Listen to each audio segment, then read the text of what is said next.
చెల్లించవలసిన ఆ నూనెలో సగం, తిరిగి చెల్లించవలసిన గోధుమల్లో కొంత తగ్గిపోయింది.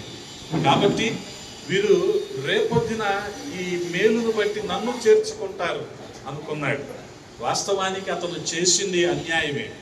ఎంతకాలం లాభం చేకూర్చట్లేదు, పైగా ఇప్పుడు ఆఖరిగా ఏం చేస్తున్నాడు, ఇంకా నష్టం తెచ్చేవాడిగా ఉన్నాడు. కానీ ఇతనిలో ఆ యజమాని గ్రహించింది ఏంటంటే, గుర్తించింది ఏంటంటే, ఎంత జాగ్రత్త పడుతున్నాడు, అన్యాయమైన వాటిని గురించి కూడా ఎంత జాగ్రత్త పడుతున్నాడు అంటున్నాడు. గమనించండి.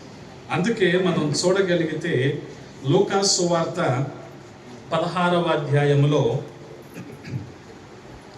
లూకాసు సువార్త 16వ అధ్యాయములో 6వ వచనాన్ని మనం గమనించగలిగితే, వాడు 100 మనుగుల నూనె అని చెప్పగా, నీవు నీ చీటీ తీసుకొని త్వరగా కూర్చుండి 50 మనుగులను రాసికొమ్మని వానితో చెప్పాను.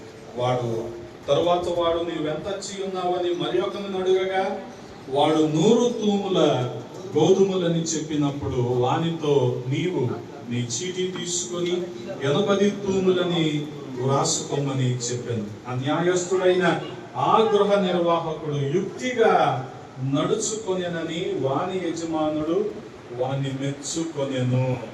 వెలుగు సంబంధుల కంటే లోక సంబంధులు తమ తరమును బట్టి చూడగా యుక్తి పరులై ఉన్నారు. వెలుగు సంబంధుల కంటే లోక సంబంధులు యుక్తి పరులై ఉన్నారు.